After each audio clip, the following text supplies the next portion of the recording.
Hello students, welcome you to the our channel Fundalogy. तो बेटा आइए आज हम स्टार्ट करते हैं प्लस टू की फर्स्ट यूनिट है हमारी प्लस टू क्लास की, दैट इज इलेक्ट्रोस्टैटिक्स। अब देखिए सबसे पहले समझते हैं हम इलेक्ट्रोस्टैटिक्स है क्या, इसका क्या मीनिंग है। इलेक्ट्रोस्टैटिक्स का मीन्स है the branch of the physics in which we study about the charges at rest. So electrostatics क्या है, that is study of the charges at rest. Means जब चार्ज रेस्ट पर होता है तब उसके बारे में हम स्टडी जो करते हैं, उसी ब्रांच को बोलते हैं हम फिजिक्स की जिसमें हम स्टडी करते हैं चार्जेस एट रेस्ट को, दैट इज इलेक्ट्रोस्टैटिक्स। तो बेटा इसमें आपके दो चैप्टर रहेंगे, जिसमें से कि पहला चैप्टर हम स्टार्ट करने जा रहे हैं। फर्स्ट चैप्टर का नेम है that is electric charges and field. तो सबसे पहले ये समझते हैं हम इलेक्ट्रिक चार्ज के बारे में। इलेक्ट्रिक चार्ज बेटा क्या है? इलेक्ट्रिक चार्ज एक इंट्रिंसिक प्रॉपर्टी है मैटर की। क्या है?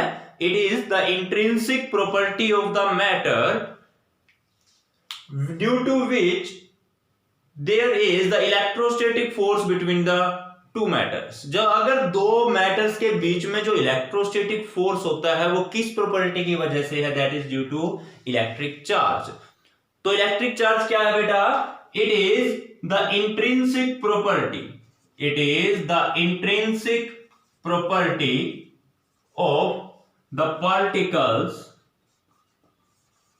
Of matter. मैटर के पार्टिकल्स की एक इंट्रिंसिक प्रॉपर्टी ड्यू टू विच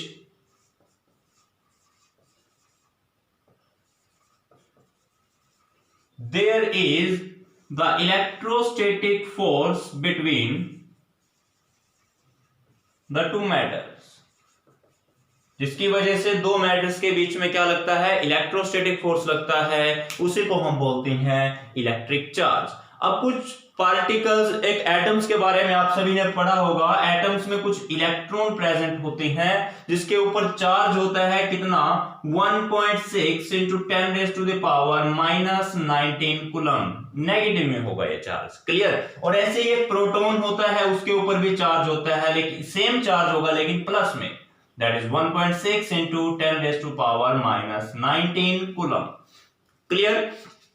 तो यहां ये कूलम क्या है बेटा? COLOUM, coulomb. कूलम है unit of measuring the electric charge. It is the SI unit of electric charge, that is the SI unit of charge. तो यूनिट क्या है चार्ज की? That is coulomb.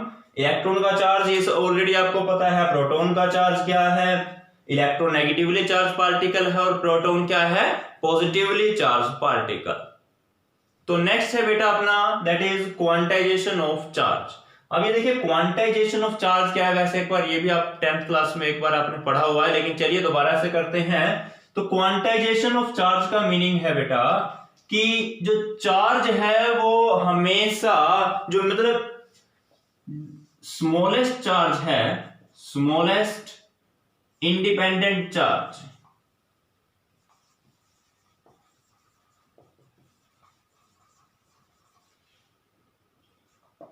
is equals to the charge of one electron। वो एक electron के charge के equal होता है, that is 1.6 into 10 raise to power -19 coulomb. जो स्मॉलेस्ट चार्ज है वो मैग्नीट्यूड में 1.6 into 10 raise to the power -19 coulomb के इक्वल हो सकता है, जो कि इंडिपेंडेंटली एग्जिस्ट करे, क्लियर। तो क्वांटाइजेशन ऑफ चार्ज में देखिए क्या है, ये तो एक इलेक्ट्रॉन का चार्ज हो गया। अगर किसी भी बॉडी के ऊपर चार्ज आता है तो उसका मीनिंग क्या है? कब किसी बॉडी पर चार्ज होता है? मान लीजिए हमारे पास एक एटम है, आपको पता है एटम में जितने प्रोटॉन हैं उतने ही इलेक्ट्रॉन्स हैं। तो मान लीजिए इस बॉडी के, इस एटम के पास 10 प्रोटॉन है और 10 ही क्या है? इलेक्ट्रॉन। अगर हम इसको एक एक्स्ट्रा इलेक्ट्रॉन दे दें तो इसके ऊपर कौन सा चार्ज आ जाएगा बेटा? नेगेटिव चार्ज आ जाएगा। लेकिन जैसे 10 प्रोटॉन थे और 10 इलेक्ट्रॉन, और हमने क्या किया? एक इलेक्ट्रॉन माइनस कर दिया, यानी कि इसमें से निकाल लिया, तो इसके पास कौन सा चार्ज बचेगा? That is positive charge. तो इलेक्ट्रॉन के ट्रांसफर की वजह से किसी बॉडी पर क्या आता है, चार्ज। तो हम समझते हैं क्वांटाइजेशन ऑफ चार्ज का मीनिंग। अब मान लीजिए मुझे एक बॉडी को कुछ चार्ज देना है या एक एटम को चार्ज करना है, तो क्या करना पड़ेगा हमें चार्ज देने के लिए, इलेक्ट्रॉन्स को ट्रांसफर करना पड़ेगा। तो यानी कि जब एक बॉडी से दूसरी बॉडी पर चार्ज ट्रांसफर होगा तो वो क्या होगा, हमेशा ही या तो 1e के बराबर, यानी कि एक इलेक्ट्रॉन जाएगा तो इतना चार्ज, 2 इलेक्ट्रॉन जाएंगे तो इतना चार्ज, 3 इलेक्ट्रॉन जाएंगे तो इतना, 4 इलेक्ट्रॉन जाएंगे तो इतना, तो ऐसे यही होगा। तो 1 2 3 4 5 6 7 8 9 10 कुछ इतने इलेक्ट्रॉन जाएंगे। कभी ये ऐसा तो नहीं हो सकता कि 1.5 इलेक्ट्रॉन गया, मतलब एक इलेक्ट्रॉन चला गया और दूसरा रास्ते में अटक गया कि नहीं मैं नहीं जाऊंगा, आधा गया आधा कहता मैं नहीं जाऊंगा, ये ऐसा तो नहीं हो सकता ना, नहीं ये नहीं पॉसिबल।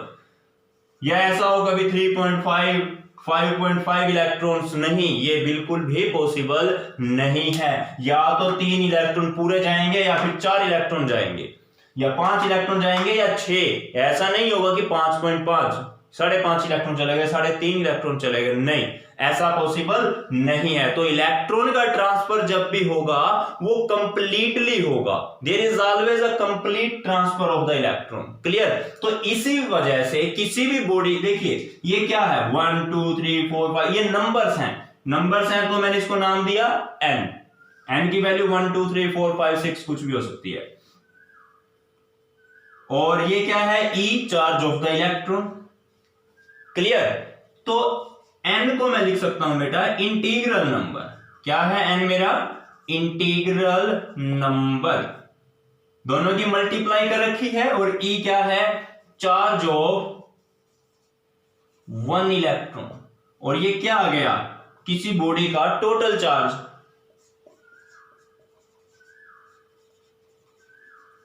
तो देखिए इसका मतलब क्या हुआ कि किसी भी बॉडी के ऊपर जो टोटल चार्ज है वो हमेशा क्या होगा, इंटीग्रल नंबर का multiple of charge of 1 electron. यानी कि देखिए अब इसको कैसे लिखेंगे हम, the total charge of a body is always the integral number multiple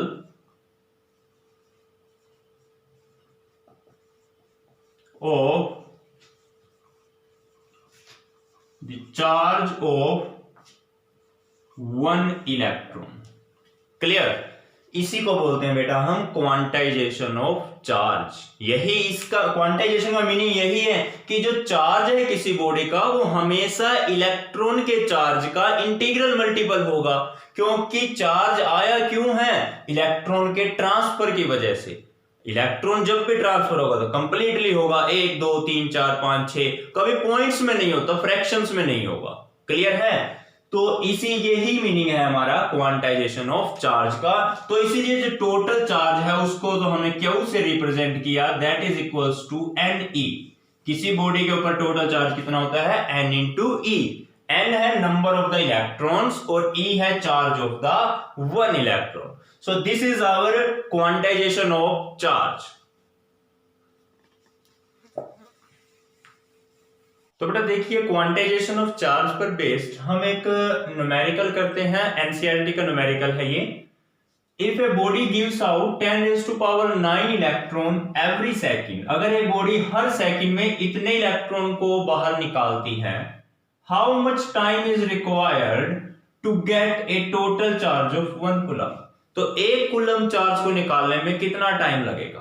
तो अब देखिए कितने इलेक्ट्रॉन है, 10⁹ इलेक्ट्रॉन इन 1 सेकेंड। कह रहा हर सेकंड में इतने इलेक्ट्रॉन निकाल रही है, और इतने देखिए 10⁹ और एक इलेक्ट्रॉन का चार्ज कितना होता है, 1.6 इंटू 10⁻⁻19 कूलम इन 1 सेकेंड। तो एक सेकंड में इतना चार्ज है टोटल, यानी 1.6 इंटू 10⁻⁻10 कूलम आ जाएगा टोटल चार्ज in 1 सेकेंड, मतलब एक बॉडी 1 सेकेंड में इतना चार्ज अपने अंदर से निकाल रही है। क्लियर? तो कह रहे हैं कि 1 कूलम चार्ज को निकालने में कितना टाइम लेगी। तो क्या करेंगे हम, 1 डिवाइड बाय 1.6। देखिए इतने के लिए 1 second. Clear?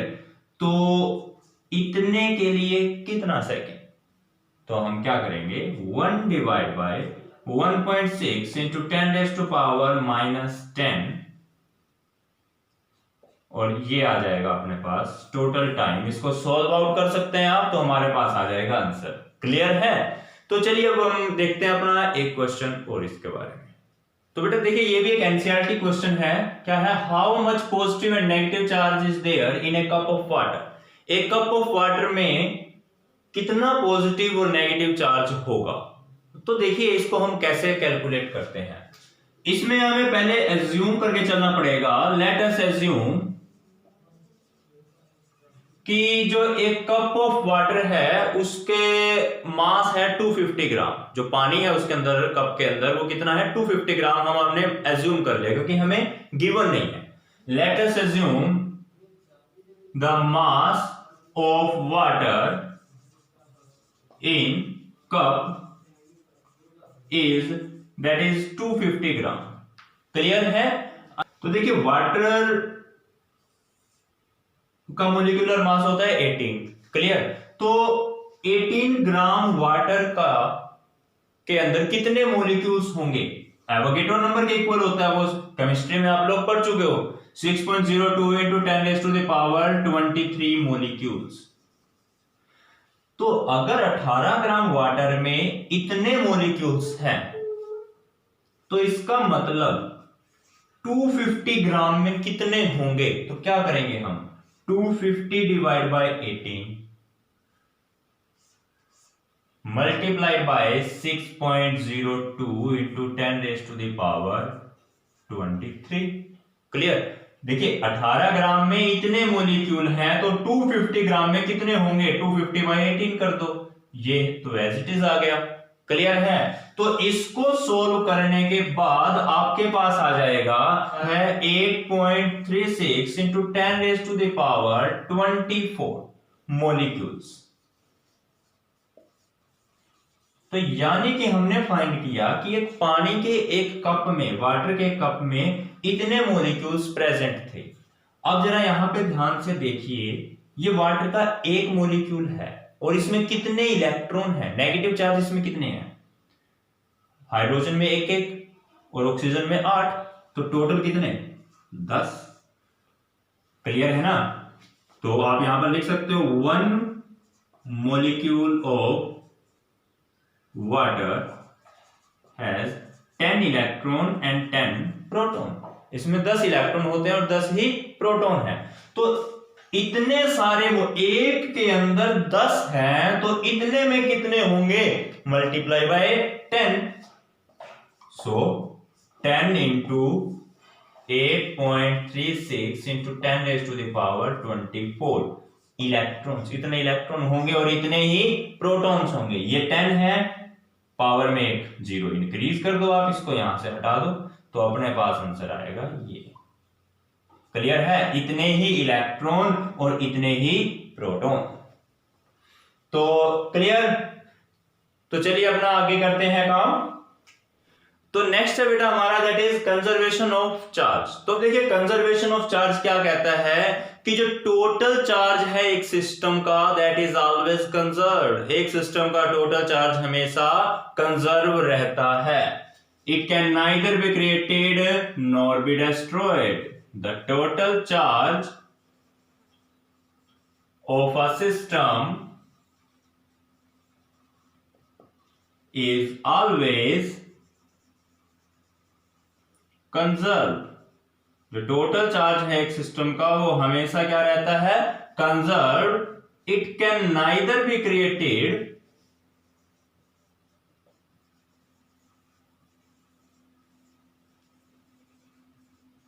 Nor be destroyed. इसको ना तो बनाया जा सकता और ना ही इसको डिस्ट्रॉय किया जा सकता है। It can only be transferred from one body to another body. ये केवल और केवल एक बॉडी से दूसरी बॉडी में ट्रांसफर किया जा सकता है।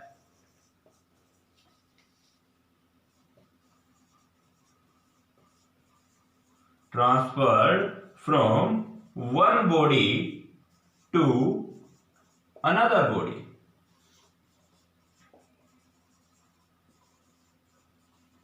मतलब कि जैसे सपोज हमारे पास ये एक सिस्टम है, इसमें कुछ पार्टिकल्स हैं, clear, A B C D E, इनके ऊपर कुछ चार्ज है। मान लीजिए इसके ऊपर चार्ज है 2e प्लस का, इसके ऊपर +5e, इस पे माइनस का 7e, यहां 6e प्लस और इसके पास -5e, क्लियर। तो ये क्या कर सकते हैं, इनका जो टोटल चार्ज है वो हमेशा सेम रहेगा। हाँ, ये हो सकता है ये चार्ज एक दूसरे पर लेन देन कर ले, एक दूसरे के साथ शेयरिंग कर सकते हैं अपने चार्जेस की, लेकिन ओवरऑल इसका जो टोटल चार्ज है सिस्टम का वो क्या रहने वाला है, सेम रहने वाला है। इसको ना हम बढ़ा सकते हैं और ना ही डिस्ट्रॉय कर सकते हैं। एक आइसोलेटेड सिस्टम होता है ना, उसका चार्ज हमेशा कांस्टेंट रहेगा।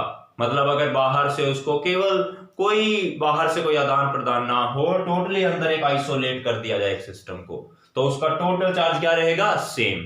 और चार्ज को हम ना बना सकते ना डिस्ट्रॉय कर सकते, क्या कर सकते हैं, केवल एक बॉडी से दूसरी बॉडी पर चार्ज को ट्रांसफर कर सकते हैं। क्लियर। तो ये है बेटा अपना कंजर्वेशन ऑफ चार्ज। नेक्स्ट है बेटा चार्जिंग ऑफ ए बॉडी। मतलब किसी भी बॉडी को हम कैसे चार्ज कर सकते हैं, that is charging of a body. देखिए किसी भी बॉडी को चार्ज देने के कुछ मेथड है। हम यहां पर 3 मेथड्स डिस्कस करेंगे बेटा। सबसे पहला मेथड है bye rubbing the bodies. Bye rubbing, रब करने से क्या होता है, फ्रिक्शन आता है, यानी कि बाय द फ्रिक्शंस भी हम बोल सकते हैं। किसी भी बॉडी पर अगर हमें कुछ चार्ज ट्रांसफर करना है तो कैसे कर सकते हैं, बाय फ्रिक्शन, यानी कि बाय रबिंग। देखिए जैसे आपने देखा होगा पहले छोटे क्लासेस में बच्चे क्या करते थे, सिर के साथ पेन को रगड़ते थे, स्केल को रगड़ते थे और बाद में कागज के टुकड़े के पास लेके आते थे। तो क्या होता है, उसे कागज का टुकड़ा उसके साथ अट्रैक्ट होता है उसकी तरफ। क्यों? क्योंकि जैसे ही हमने उनको रब किया तो एक बॉडी से दूसरी बॉडी पर चार्ज ट्रांसफर हो जाता है। क्लियर। तो देखिए क्या है, मान लीजिए अगर हम सिल्क के कपड़े को ग्लास के साथ रब करें, ग्लास की रोड है लेते हैं एक, इन दोनों को हमने क्या किया, रब किया, तो क्या होगा, तो ग्लास की रोड पर बेटा पॉजिटिव चार्ज आ जाएगा। कौन सा चार्ज आएगा ग्लास की रोड पर, पॉजिटिव चार्ज आ जाता है। अगर सिल्क के कपड़े के साथ हमने प्लास्टिक की एक रोड को रब किया तो रब करने पर क्या होगा, प्लास्टिक की रोड पर बेटा नेगेटिव चार्ज आ जाएगा। क्लियर। तो इस तरह से किसी बॉडी को चार्ज करने का एक मेथड है जिसमें हम किसी बॉडी को चार्ज कर सकते हैं। आप देखिए ऐसा क्यों हुआ, इनके ऊपर चार्ज क्यों आया, जब हमने दो बॉडीज को एक दूसरे से रब किया तो क्या होगा, रब करने से जो हीट एनर्जी प्रोड्यूस हुई है, इलेक्ट्रॉन्स को वो हीट एनर्जी मिल जाएगी। क्लियर। अब जिस दोनों में से, जैसे यहां पर एक सिल्क था और एक ग्लास था, दोनों को हमने रब किया, दोनों में से जिसके इलेक्ट्रॉन के पास, कुछ के इलेक्ट्रॉन के पास ऐसी एबिलिटी होती है कि उनको निकलने के लिए ज्यादा एनर्जी चाहिए, और कुछ एलिमेंट ऐसे होते हैं, सब्सटेंस ऐसे होते हैं जिसके इलेक्ट्रॉन को बाहर निकलने के लिए एनर्जी कम चाहिए, कुछ को ज्यादा तो कुछ को कम। अब दोनों में से, सिल्क और ग्लास में से, अब ग्लास पर पॉजिटिव चार्ज आ गया। क्यों? क्योंकि ग्लास के इलेक्ट्रॉन सिल्क के पास चले गए, तो इस वजह से ग्लास पर कौन सा चार्ज बचा, पॉजिटिव चार्ज। अगर हमने प्लास्टिक को रब किया तो क्या होगा, सिल्क के इलेक्ट्रॉन प्लास्टिक के पास आ गए, जिससे इसके ऊपर कौन सा चार्ज आ गया, नेगेटिव चार्ज। तो ये मेथड है अपना charging of a body. Charging का एक मेथड कौन सा था, ये बाय द फ्रिक्शन। तो चलिए अब दूसरा मेथड हम देखते हैं बेटा, दैट इज बाय कंडक्शन। चलो देखते हैं अब ये कंडक्शन से चार्ज कैसे है। मान लीजिए हमारे पास एक बॉडी है जिसके ऊपर है नेगेटिव चार्ज। कौन सा चार्ज है? Negative charge. तो हमने बिल्कुल सेम साइज की एक बॉडी और ले ली, लेकिन ये बॉडी है बेटा न्यूट्रल। कैसी है? न्यूट्रल। सेम साइज की, बिल्कुल सेम शेप की। इसके ऊपर चार्ज था सपोज 10 कूलम। जस्ट अज्यूम कर लेते हैं इसके ऊपर कितना चार्ज है? 10 कूलम। तो क्या होगा, जैसे ही हम इन दोनों बॉडीज को एक दूसरे के नजदीक लेकर के आते हैं, यानी कि कांटेक्ट में लेकर आते हैं, तो क्या होगा, अब ये बॉडी न्यूट्रल नहीं होगी। अब ये 10 कूलम में से 5 कूलम चार्ज इधर आ जाएगा और 5 इधर, तो यानी कि इसके ऊपर भी 5 कूलम और इस पर भी 5 कूलम चार्ज। क्लियर? मतलब जब एक न्यूट्रल बॉडी को दूसरी किसी चार्ज्ड बॉडी के पास लेके आया जाए, तो चार्ज्ड बॉडी अपना चार्ज क्या करेगी? न्यूट्रल बॉडी को दे देगी, तो दोनों के पास चार्ज आ जाएगा। तो इस तरह से हम एक बॉडी को क्या कर सकते हैं? चार्ज। तो पहला मेथड था हमारा फ्रिक्शन के द्वारा और दूसरा था कंडक्शन के द्वारा। तो चलिए अब हम अपना नेक्स्ट मेथड करते हैं, जिसमें हम पढ़ेंगे चार्जिंग बाय इंडक्शन। अब एक था कंडक्शन और तीसरा है हमारा induction, that is charging by induction. अब देखिए बेटा, ये इंडक्शन से चार्ज हम कैसे करते हैं किसी बॉडी को। नेक्स्ट है बेटा अपना चार्जिंग बाय इंडक्शन। देखिए चार्जिंग बाय इंडक्शन में क्या है, मान लीजिए हमारे पास दो मेटेलिक स्फीयर्स हैं। क्लियर? अब ये दोनों मेटेलिक स्फीयर्स, इनके ऊपर टोटल चार्ज 0 है। इस पर भी टोटल चार्ज 0 और इस स्फीयर पर भी टोटल चार्ज 0। तो हमने एक काम किया, इसके पास एक ग्लास की रोड लेकर आए जिसके ऊपर चार्ज था पॉजिटिव चार्ज। दोनों को एक दूसरे के साथ टच करके रखा गया है। तो एक पॉजिटिवली चार्ज ग्लास की रोड हम इसके पास लेकर आए, तो क्या होगा, अब इनके अंदर कुछ जितने इलेक्ट्रॉन है उतने ही प्रोटॉन भी हैं। जितना नेगेटिव चार्ज है उतना पॉजिटिव चार्ज, तो ओवरऑल न्यूट्रल हो गए। क्लियर? तो क्या होगा, इनका सारा का सारा नेगेटिव चार्ज इस तरफ कलेक्ट हो जाएगा। क्लियर? और सारा पॉजिटिव चार्ज दूसरी तरफ चला जाएगा। क्यों? ये दोनों एक दूसरे के जानी दुश्मन हैं। क्लियर?